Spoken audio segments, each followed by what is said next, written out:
Hello बच्चों, welcome to chem expert G channel. आज हम वॉल्यूमेट्रिक कैलकुलेशन के बारे में जानेंगे। यहाँ पे हम प्रीवियस वीडियो में बहुत लाइट से स्टार्ट करके थोड़ा कॉम्प्लेक्स तक इस प्रॉब्लम के बारे में हमने सॉल्व किया है। यहाँ पे हम थोड़ा ट्रिकी हायर डिफ़िकल्टी लेवल में हम सॉल्व करेंगे जो भी वॉल्यूमेट्रिक प्रॉब्लम्स हैं। ओके, और इस प्रॉब्लम के बारे में डिस्कस करने के पहले हम इस वीडियो के इस चैनल के बारे में हम बताएंगे आपको। इस चैनल का नाम है केम एक्सपर्ट जी चैनल। इस चैनल में हम आईआईटी का numerical chemistry problems, physical chemistry का प्रॉब्लम, मोल कॉन्सेप्ट का, आयनिक और इक्विलिब्रियम और प्रीवियस ईयर क्वेश्चन और मिक्स्ड प्रॉब्लम्स, ये सब यहाँ पे हम डिस्कस करते हैं। नॉट ओनली दैट, हम फिजिकल केमिस्ट्री के बारे में भी यहाँ पे डिस्कस करते हैं, इनऑर्गेनिक केमिस्ट्री के बारे में भी यहाँ पे डिस्कस करते हैं। ऑर्गेनिक बट न्यूमेरिकल बेस्ड है, न्यूमेरिकल से हम सॉल्व करने की कोशिश करेंगे। ऐसा नहीं प्योर ऑर्गेनिक इक्वेशन हम नहीं डिस्कस करेंगे, थियोरी भी हम डिस्कस करते हैं। अगर आपका नीड है तो अगर आप कमेंट करेंगे और आप उसके बारे में पूछेंगे तो ज़रूर हम उसके बारे में भी हम डिस्कस करेंगे। यहाँ पे बहुत सारे बच्चे ऑनलाइन में पढ़ते हैं। अगर आप लाइक करेंगे, शेयर करेंगे और सब्सक्राइब करेंगे तो जाके ये बच्चों तक पहुंच सकता है इस वीडियो। ओके, और हमारा रिक्वेस्ट है केमिस्ट्री प्रैक्टिस से बनता है, तो बहुत प्रॉब्लम अगर प्रैक्टिस करेंगे तो जाके आपको बहुत अच्छा स्कोर आ सकता है। जैसे आईआईटी जेई का मेन में जो भी क्वेश्चन पूछा जाता है 25 आउट ऑफ 25 क्वेश्चन जो केमिस्ट्री में आता है, 9 से 10 क्वेश्चन जो है फिजिकल केमिस्ट्री से पूछा जाता है। तो फिजिकल केमिस्ट्री से बहुत इम्पॉर्टेंट कॉम्पोनेंट है आपको हाई स्कोर लेके आने के लिए, तो आपको पढ़ना ही पढ़ना है। There is no other way to go. Okay, देखिए रूल्स ऑफ मोल कॉन्सेप्ट, ये हम हर वीडियो में डिस्कस करते हैं। तो आप जाके यहाँ पे हम मोल के बारे में ऑलरेडी बहुत सारे वीडियोस में हमने डिस्कस किया है, तो ये पोस्ट में भी है, आप पोस्ट से प्रिंट आउट भी निकाल के रख सकते हैं, और नहीं तो आप इसको पॉज करके लिख भी सकते हैं इस इक्वेशंस को। ये इक्वेशन बहुत बहुत इम्पॉर्टेंट है, इससे ही मोल कॉन्सेप्ट का प्रॉब्लम सॉल्व कर सकते हैं हम।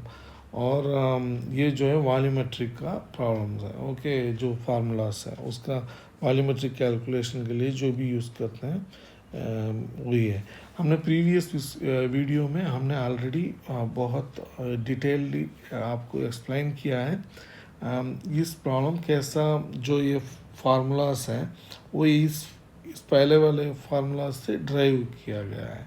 ओके, तो वो जाके आप मेरे प्रीवियस वीडियो में देख सकते हैं, जहाँ से आपको पूरा इन्फॉर्मेशन मिल जाएगा वॉल्यूमेट्रिक कैलकुलेशन का। ओके, और वहाँ से आपको कैसे, ये फार्मूला बहुत इम्पॉर्टेंट है। ये यहाँ पे भी 7 फार्मूला दिया गया है, ये 7 फार्मूलाज भी बहुत बहुत इम्पॉर्टेंट और इम्पॉर्टेंट आपको जो प्रॉब्लम सॉल्विंग में यूज़ हो सकता है। ओके, आप इसका भी प्रिंट आउट निकाल के रख सकते हैं, अगर नहीं तो पॉज करके नोट्स भी निकाल सकते हैं। ओके, यहाँ पे आइए, यहाँ पे वॉल्यूमेट्रिक कैलकुलेशन के बारे में आज हम जानने वाले हैं।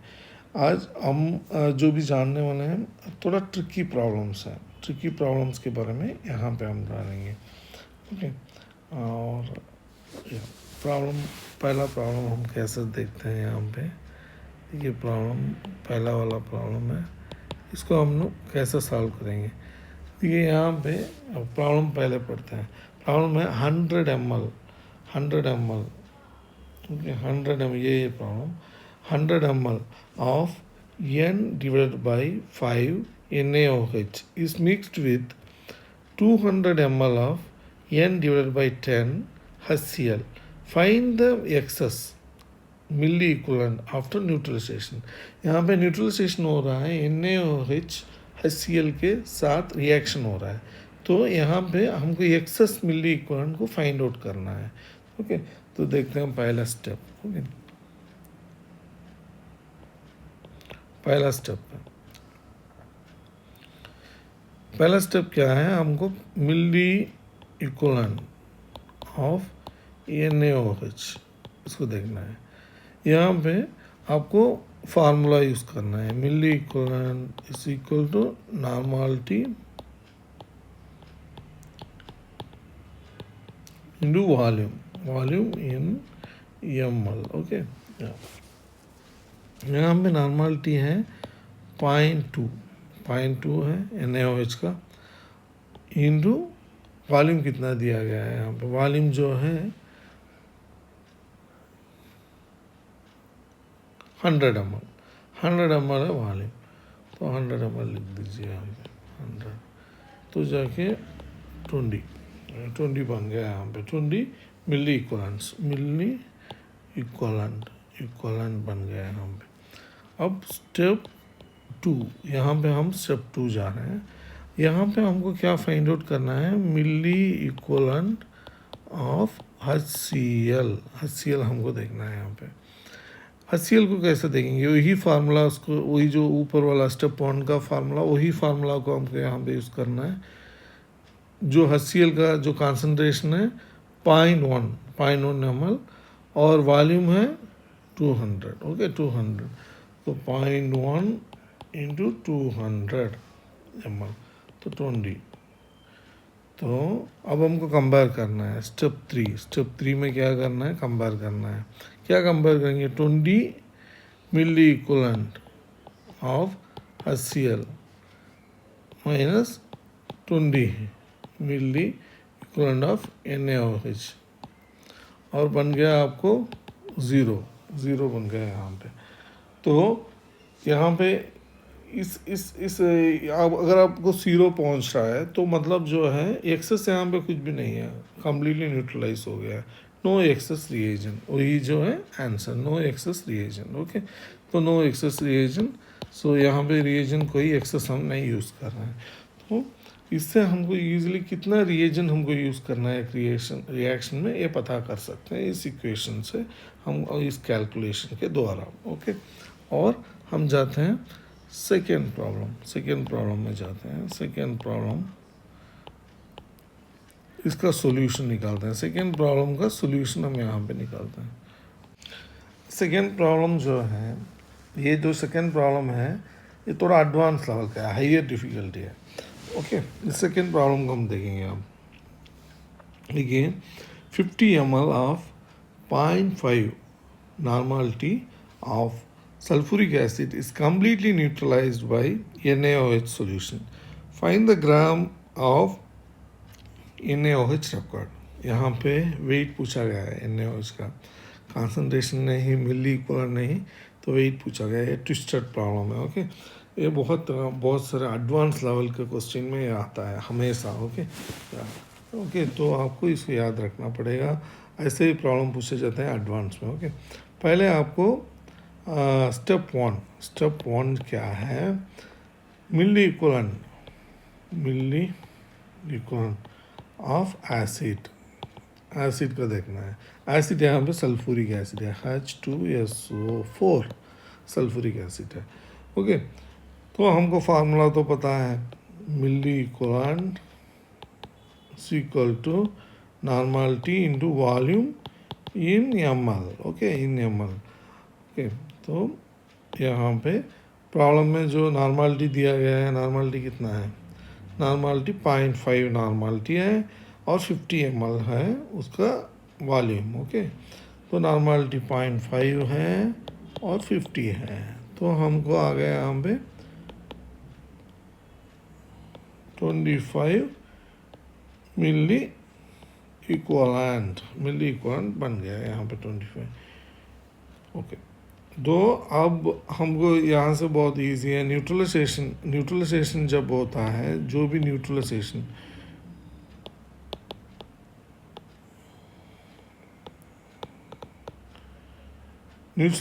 का एक लॉ है, ये जो न्यूट्रलाइजेशन जब भी होता है, ये बहुत इम्पॉर्टेंट केमिस्ट्री का है। Milli equivalent of acid is equal to milli equivalent of base, जो बेस है और एसिड है, दोनों का मिली इक्वलेंट सेम होना है, ओके। ये जो है फार्मूला है, इस फार्मूले से हमको इजीली पता चल जाएगा कितना मिली इक्वलेंट चाहिए।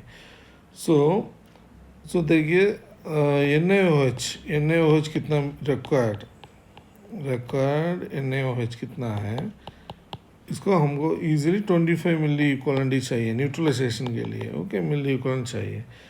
तो इसका हम इक्वलेंट बनाएंगे तो 0.025 मिली का इक्वलेंट है, ओके, इक्वलेंट बन गया, ओके, मिली को निकाल दिया हमने, इक्वलेंट बना दिया। अब देखिए equivalent weight of NaOH, equivalent weight of NaOH क्या है, equivalent weight of NaOH is equal to 40 है। क्यों, मतलब वैलेंसी फैक्टर 1 है तो 40 आएगा, 40 है, okay, molecular weight divided by valency factor equivalent weight होता है। तो यहाँ पे उसका जो मॉलिक्यूलर वेट है वही है इक्वलेंट वेट, दोनों सेम ही है। तो मास रिक्वायर्ड कैसे हम यहाँ पे फाइंड आउट करेंगे, बहुत इजी तरीका है जहाँ से हम इसका मास रिक्वायर्ड हम फाइंड आउट कर सकते हैं, ओके। उसका फार्मूलाज को हमको थोड़ा ये फार्मूला अप्लाई करना है, ये फार्मूला जो हमने पहले भी वीडियोस में डिस्कस किए हैं, ये फार्मूला जो है gram per litre is equal to normality into equivalent weight, ये फार्मूलाज को हमको यूज़ करना है, gram per litre normality into equivalent wait.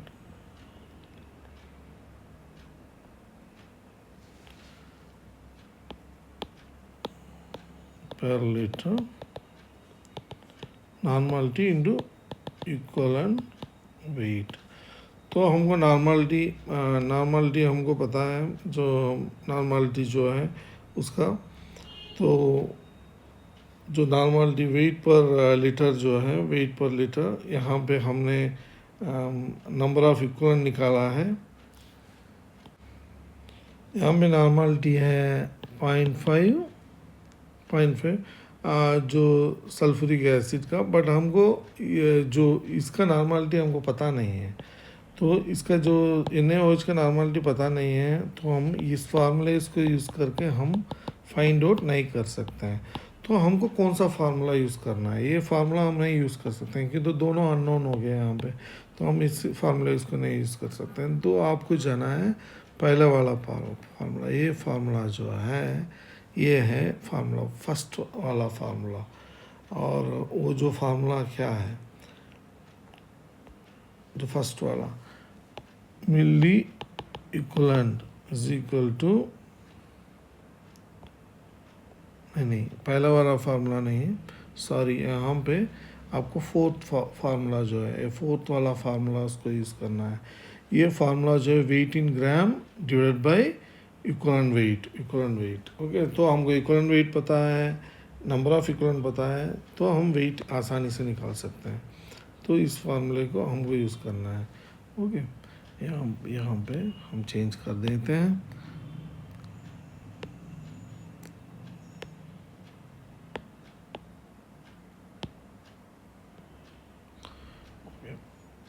अब देखिए number of equivalent is equal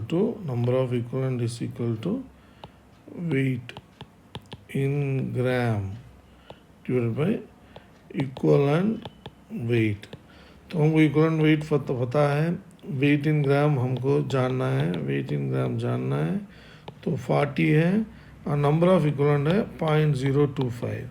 तो आपको weight in gram is equal to 0.025 into 40, it is equal to 1 gram, it is equal to 1 gram, okay।